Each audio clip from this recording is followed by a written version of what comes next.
देना दूना करना है, लेना ऊना करना है। देना दूना करना है, लेना ऊना करना है।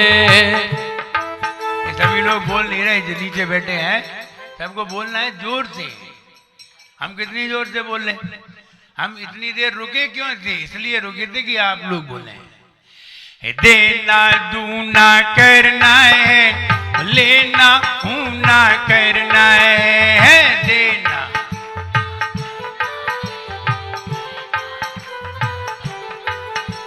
देना दूना करना है, लेना ऊना करना है। देना दूना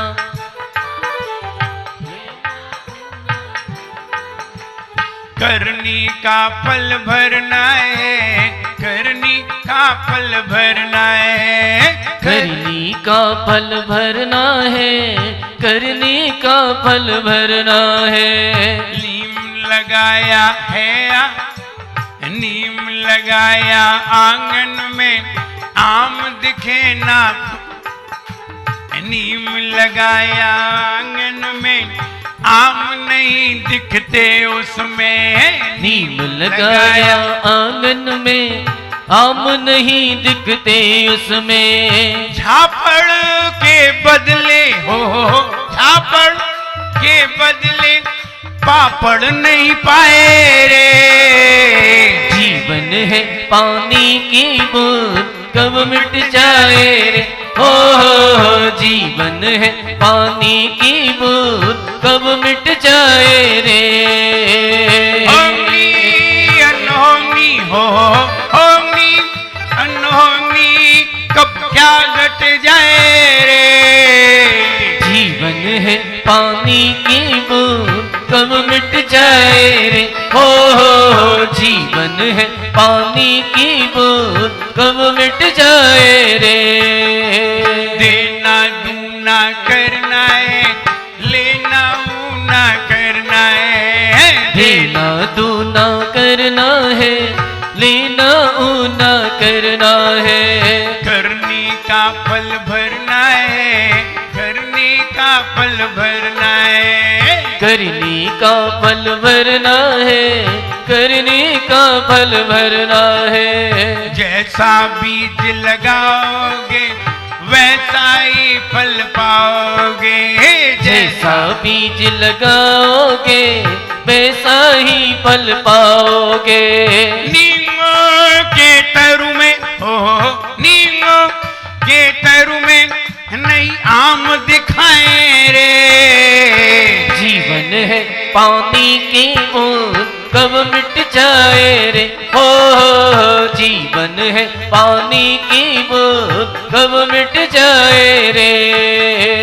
होंगी अनहोनी हो, होंगी अनहोनी, कब क्या घट जाए रे। जीवन है पानी की बूंद, कब मिट जाए रे। हो जीवन है पानी की बूंद, कब मिट जाए रे।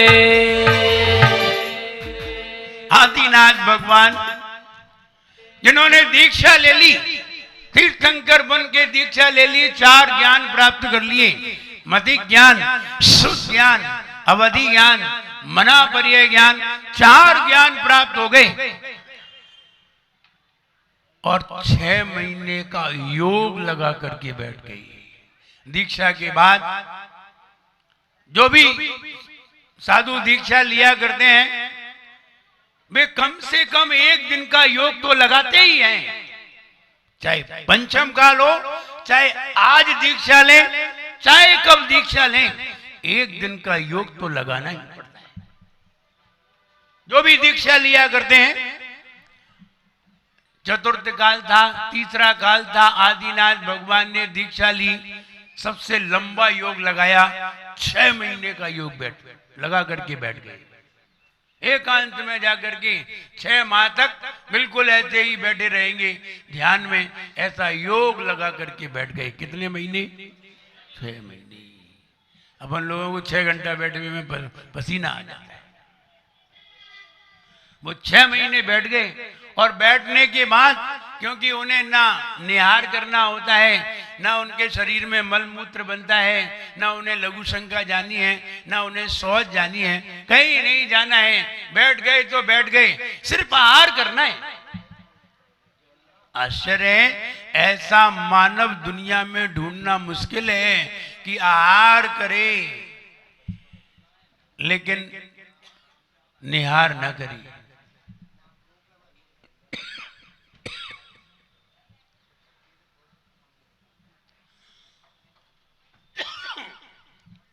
ऐसा आदमी ढूंढना मुश्किल है। लेकिन तीर्थंकर कुछ ऐसे ही हुआ करते हैं। तीर्थंकर के ये लक्षण हुआ करते हैं, वो आहार तो करते हैं लेकिन निहार नहीं करते। केवल तीर्थंकर का ही ये लक्षण नहीं है, 63 सलाका पुरुषों का यही लक्षण है। चाहे वो चक्रवर्ती हो, चाहे तीर्थंकर हो, चाहे बलभद्र हो, ये आहार करते हैं। नारायण हो, प्रति नारायण हो, ये आहार करते हैं लेकिन निहार नहीं करते। क्या ऐसा भी होता है? हाँ, ऐसा भी होता है। कोई कोई मुनिराज तपस्या के बल पर, तप के बल पर अपने शरीर में ऐसी सिद्धियां उत्पन्न कर लेते हैं कि वो भी आहार करते हैं और निहार नहीं करते। ये तो तप से रिद्धियां प्राप्त हो जाती हैं साधुओं को। कहने का मतलब उन्हें आहार करना था, निहार नहीं करना था, और आहार भी करने की उन्हें जरूरत नहीं थी। तीर्थंकरों को आहार करने की जरूरत नहीं है। ये तो उनके साथ जिन्होंने दीक्षाएं ली हैं वे सभी तीर्थंकर नहीं है, सभी में वैसी ताकत नहीं है। तो उनके दिखाने के लिए कि ये कैसे आगे जिएंगे, ये कैसे साधना कर सकेंगे, उनको दिखाने के लिए, लोगों को बताने के लिए कि आगे भी ये परंपरा चलेगी, आगे भी मुनिराज बनेंगे। सारे मुनिराज तीर्थंकर नहीं होंगे और सभी बलभद्र और चक्रवर्ती नहीं है। सब लोगों को तो भूख लगेगी, भूख प्यास लगेगी, हम सहन कर जाएंगे। हमें आहार नहीं भी मिले तो भी चलेगा, और इन्हें नहीं मिलेगा तो ये इनकी समाधि हो जाएगी, असमय में समाधि हो जाएगी। इसलिए वो परंपरा को बताने के लिए तीर्थंकर भगवान 6 महीने तक तो योग लगाए रहे। अब 6 महीने बाद योग से उठे और उनको विचार आया कि हमें आहार करने जाना है। जब आहार करने के लिए निकले तो कोई प्रक्रिया ही नहीं जानते थे, क्योंकि काल तीसरा चल रहा था। जब तक मुनि उपदेश नहीं देंगे, जब तक किसी को बताएंगे नहीं, जब तक कोई शास्त्र नहीं पढ़ेगा, जानेगा नहीं, तब तक वो कैसे काम करेगा, कैसे पड़गान करने किया जाता है, कैसे पूजन की जाएगी, कैसे आहार दिया जाएगा। वो हाथ में आहार लेंगे तो शुद्धि कैसे बोली जाएगी, नहीं मालूम। क्योंकि तीसरा काल चल रहा था। तीसरे काल में तो भोग भूमि थी, एंजॉय, खाओ पियो, मस्त रहो, न किसी से लेना न देना, ऐसी स्थिति थी। आदिनाथ भगवान जब अंजलि लेकर के निकले, महाराजा थे जिनके सामने कोई टिकता नहीं था, वो अब अंजलि लगा करके और दिगंबर भेष में जब गुजर रहे थे सड़क से, तो लोगों ने सोचा क्या हो गया, भगवान को क्या हुआ है, ऐसा क्यों करके जा रहे हैं, क्या करना है इन्हें। कोई लोग उनके सामने आके खड़े हो जाते, वे किसी को देखते ही नहीं, सीधे चले जाते। 1 दिन हो, 2 दिन हो, 3 दिन हो, 7 महीने निकल गए, 9 महीने निकल गए, नहीं 7 महीने निकल गए, 7 महीने 8 दिन निकल गए। लेकिन रोज निकलते कोई कहता महाराज किस चीज की आवश्यकता है, आपको जिसकी आवश्यकता हो हम आपको देने को तैयार। आपको जो भी चाहिए, सोना चाहिए, चांदी चाहिए, रत्न चाहिए, रुपया चाहिए, कई लोग तो अपनी बेटियों को भी देने आ गए, हमारी बेटी चाहिए तो बेटी ले जाओ। लेकिन आप ऐसे क्यों घूम रहे हैं, हमें क्या मालूम। हुआ ये, भ्रमण करते हुए आदिनाथ भगवान हस्तिनापुर में पधारे। हस्तिनापुर में राजा श्रेयांश, हम ये कहना चाहते हैं, अगर आपको यहां आहार देना नहीं आया तो ये तो बताओ, अगर तुम अगले जन्म में विदेश क्षेत्र भी पहुंच गए और वहां मुनिराज को तुमने देखा तो आहार कैसे दोगे, क्योंकि तुम्हें आता ही नहीं। वो राजा श्रेयांश थे, जो राजा श्रेयांश पूर्व में उन्होंने कोई रिद्धिधारी मुनिराज को आहार दिए थे, वो वाली स्मृति दूसरे जन्म में आकर के उसने काम किया और उनको याद आ गया कि मुनिराज को, जब मुनिराज इस तरह से निकलते हैं तो वो आहारचर्या कहलाती है और उन्हें इस तरह से पड़गान करना चाहिए। हे स्वामी नमोस्तु नमोस्तु नमोस्तु कह करके पड़गान किया जाता है और जब उनकी विधि मिल जाती है तो उन्हें इस तरह से पूजन करके आहार दिया जाता है। उन्हें पूर्व जन्म का पूरा स्मरण आ गया। तुम्हें कौन से जन्म का स्मरण आया है? तुम्हें यही आहार देना नहीं आ रहा है। यहां मुनिराज हैं, हमें आहार देना नहीं आ रहा है और हमें इसलिए नहीं आता है कि हमें मालूम नहीं है। अगर हमारे घर में संस्कार होते तो हमें आहार देना आता। शादी तो करके ले आए, बहुएं भी ऐसी लाते जिनके घर में आहार दिया गया हो, जिन्होंने आहार दिया हो अपने घर पर पूर्व में शादी के पहले, तब उन्हें भी आता हो। यानी कहां कहां से ले आए। न आहार देने के लक्षण, न साधु को लाने के लक्षण। ध्यान रहे, जिस घर में साधु आता है उस घर में लक्ष्मी आती है, साधु नहीं आता। लक्ष्मी आती है और थोड़ी बहुत नहीं आती, अपार लक्ष्मी आती है। लेकिन लक्ष्मी बुलाने के लिए घर में पहले लक्ष्मी होना भी चाहिए। घर में ही लक्ष्मी नहीं है, वो क्या लक्ष्मी को लेके आएगी। इसलिए घर में लक्ष्मी होना जरूरी है। इसलिए कभी कभी जब लड़के कोई शादी करने जाते हैं तो पूछते हैं गाना गाना आता है, नाचना आता है, ये पूछते हैं। कहां तक पढ़े हो, ये पूछते हैं। ये पूछते हैं चौका लगाना आता है? नहीं, ये पूछने की जरूरत ही नहीं है। जब लड़का लड़की को देखने के लिए गया तो लड़का 50 सवाल कर रहा था। पूछा खाना बनाना आता है? बोले आता है। बोले गाना गाना आता है? बोले आता है। बोले कपड़े धोने आता है? बोले आता है। बोले नाचना आता है? बोले आता है। जब उसने बहुत सारी बातें पूछी और उसने कह दिया कि आता है, लड़की ने कह दिया, तो उसने कहा अब तुम्हें भी कोई प्रश्न करना है, तुम भी हमसे कुछ पूछ लो। तो बोली कुछ नहीं पूछना है तुमसे। तो उसने कहा नहीं, कोई बात तो पूछ लो। तो उसने कहा तुम्हें ढोलक बजाना आता है?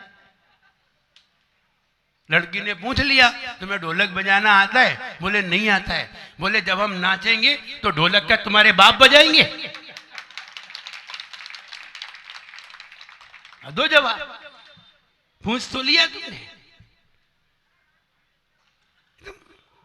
शादी करने जा रहे हो या खरीदारी करने जा रहे हो? पर विचार तो करो। संस्कार की कोई बात नहीं है। पूछते तुम्हें पूजन करना आता है? तुम्हें आहार देना आता है? तुम्हें साधुओं को पड़गान करना आता है? तुम्हें स्वाध्याय करना आता है कि नहीं आता? ये तो पूछा नहीं। अब लक्ष्मी को लिया ही नहीं। अब कहते हमारे घर में लक्ष्मी आए। अब कहां से लक्ष्मी आए? जब तक साधु नहीं आएगा, जब तक साधु नहीं आएगा, तब तक घर में लक्ष्मी का निवास भी नहीं होगा। साधु के कदम पड़ते ही लक्ष्मी बरसती है। संतों के कदम पड़ते धन लक्ष्मी बरसती है। रिद्धिधारी के चरण पत्र पड़ते रत्नों की लक्ष्मी बरसती है। और तीर्थंकर के कदम पड़ते ही महारत्नों की राशि अपने घर में बरस पड़ती है। तुम्हारे पैदा होने पर कोई राशि नहीं गिरती। विचार करो, आखिर हमारे यहां धन कहां से होगा? हमारे अंदर देने के संस्कार ही नहीं है। क्या दे सकते हैं हम साधु को? क्या है तुम्हारे पास देने के लिए साधु के लिए? क्या है बताओ तो। धन देने के नहीं, धन साधु लेगा नहीं, सोना चांदी लेगा नहीं, कपड़े लेगा नहीं, कोई चीज देना चाहो तो लेगा नहीं। आखिर तुमसे क्या लेगा? है क्या तुम्हारे पास देने को? ये तो उसकी मजबूरी है, ये उसका पाप का उदय है। जिस पाप के उदय ने तुम्हारे द्वार पर साधु को खड़ा कर दिया। और साधु का जरूर पाप का उदय है, लेकिन अगर साधु तुम्हारे द्वार पे आ जाए तो समझना चाहिए उसका बहुत पुण्य का उदय है कि हमारे घर पे साधु आ गया। साधु का तो पाप का उदय है ही। अगर साधु को भूख प्यास नहीं होती, वो तुम्हारे घर क्या तुम्हारी तरफ भी नहीं देखता।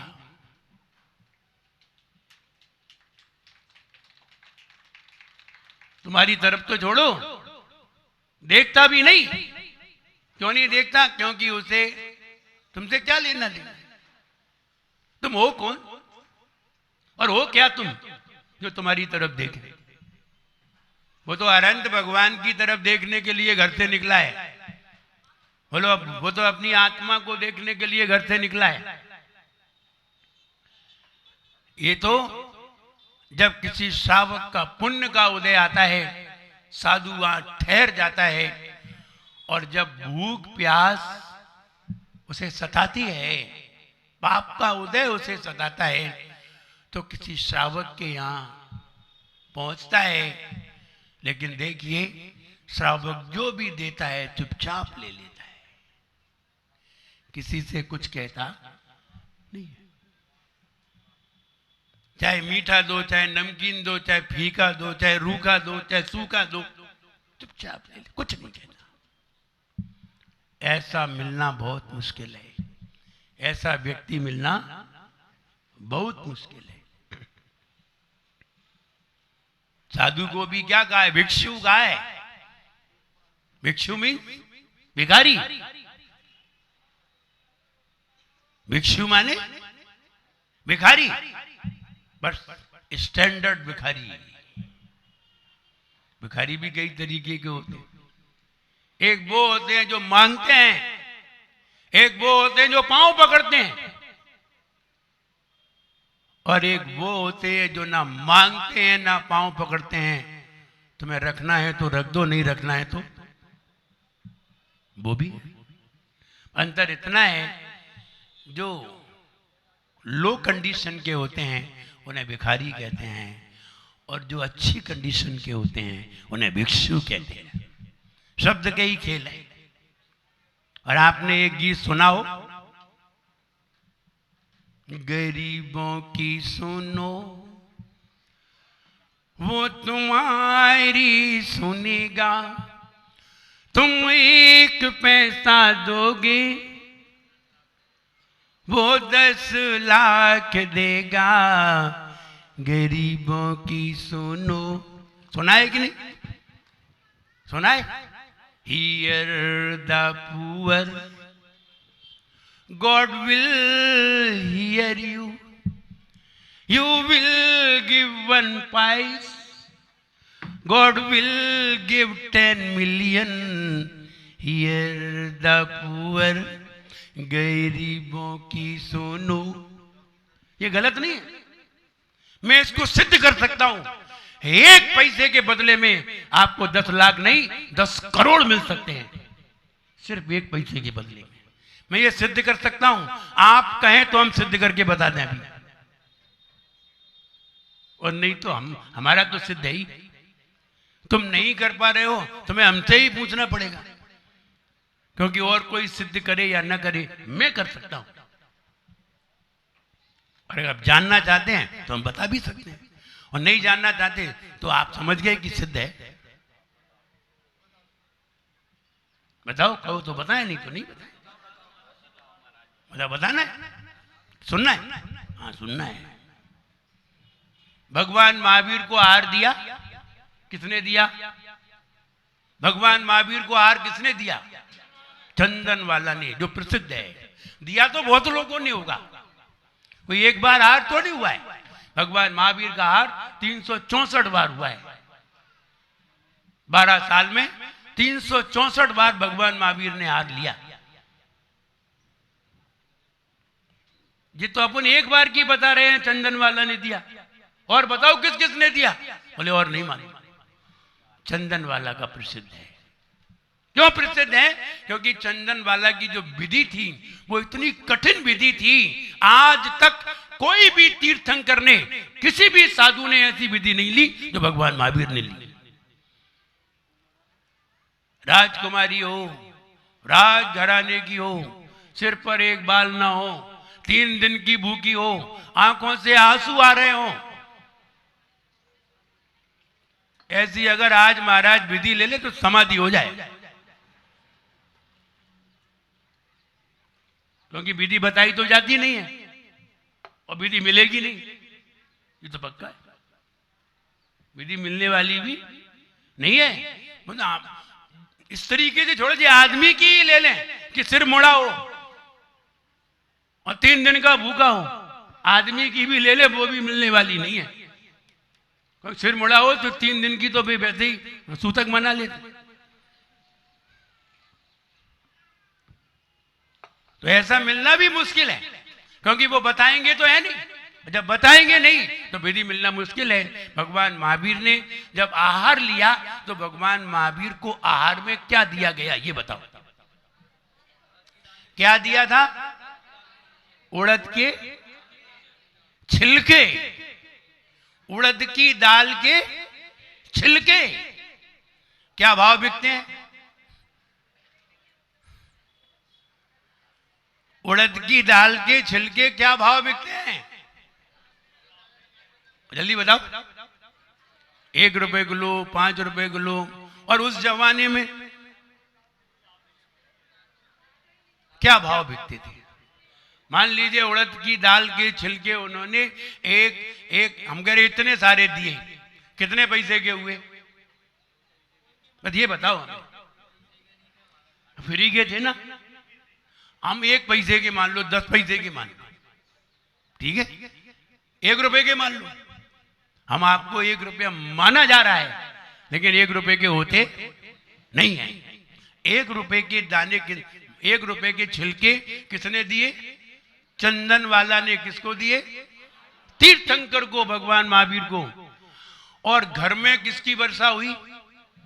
रत्नों की। 1 रत्न कितने का था? 1 रत्न की कीमत क्या थी? और करोड़ों रत्न बरसे, लाखों बरसे। 1 रत्न अगर 1 रुपया का है, लाखों बरसे तो 10 लाख के हो गए। तू 1 पैसा देगा वो 10 लाख देगा गरीबों की। अब तुम कहो गरीब, तीर्थंकर भगवान गरीब थोड़ी थे। गरीब किसे कहते हैं? जिसके पास एक कपड़ा भी ना हो। गरीब किसे कहते हैं? जिसके पास खाने के लिए मुट्ठी भर चावल भी ना हो। गरीब किसे कहते हैं? जिसके पास शरीर को ढकने के लिए एक चादर भी ना हो। गरीब किसे कहते हैं? जिसके पास बिछाने के लिए एक जरा सा फटा हुआ टाट भी ना हो। गरीब किसे कहते हैं? जिसके पास खाने के लिए एक कटोरा भी ना हो, मांगने के लिए एक कटोरा भी ना हो।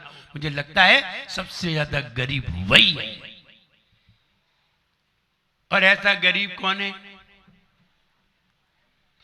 ऐसे गरीब हैं दिगंबर साधु।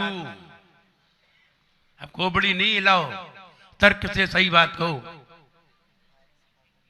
जो हम तर्क दे रहे हैं गलत नहीं दे रहे हैं, तर्क दे रहे हैं।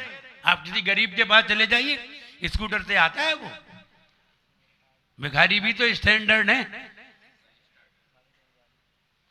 भिखारी को पहले एक व्यक्ति 2 रुपया डालता था, हुआ ये 6 महीने तक 2 रुपए डाले, 6 महीने बाद 1 रुपया डालने लगा। भिखारी को खराब लगा, अभी तक तो 2 रुपए देते थे, क्या मेरी कंडीशन घट गई या तुम्हारी कंडीशन घट गई? क्या हुआ? 1 रुपए देने लगा। और जब 1 साल हो गई तो फिर वो 98 ही देने लगा। भिखारी को तो गुस्सा आ गया। पहले 2 रुपया रेट थी, अब 1 रुपये रेट हो गई, अब 98 आ गई, कल 54 देगा। उसे खराब लगा। उसने जब 98 ली तो उसने कहा भाई साहब ये तो गलत बात है। बोले क्यों?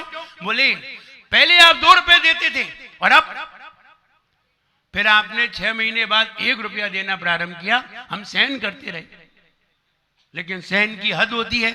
अब आप 98 पे आ गए, कल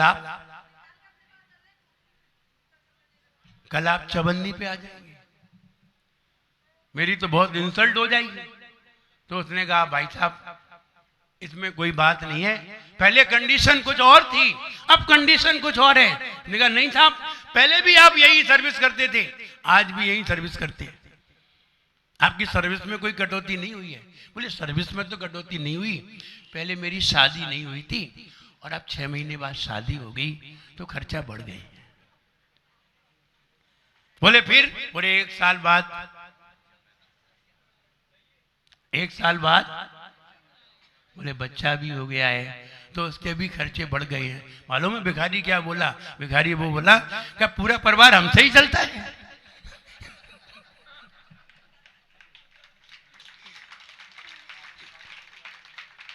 वो भिखारी बोला तुम्हारा पूरा परिवार हमसे ही चलता है क्या? तो अब वो भिखारी को बड़ी गौर से देख रहा था। तो कहने का मतलब ये है कि तुम्हें बड़ा भिखारी ढूंढना पड़ेगा, और बड़ा भिखारी है जिसके पास कुछ भी नहीं है, चलने के लिए पांव में चप्पल भी नहीं है। और ध्यान रहे, जिसके पास कुछ नहीं है उसको कुछ भी दिया जाए उसके बदले में बहुत कुछ मिलता है। जिसके पास कुछ नहीं है उसको कुछ भी दिया जाए, एक चुल्लू भर पानी भी दिया जाए, अगर तुमने 1 चुल्लू पानी दे दिया, ध्यान रहे वो तुम्हें 100 साल तक गन्ने का जूस देगा। तुमने क्या दिया था? जल, फोकट का, 1 पैसा नहीं लगा, और वो तुम्हें क्या दे रहा है? 100 साल तक गन्ने का जूस दे रहा है। तुम 1 गिलास देते हो, 1 गिलास अगर साधु के हाथ पे रखते हो, वो तुम्हें 100 साल तक भोजन कराएगा।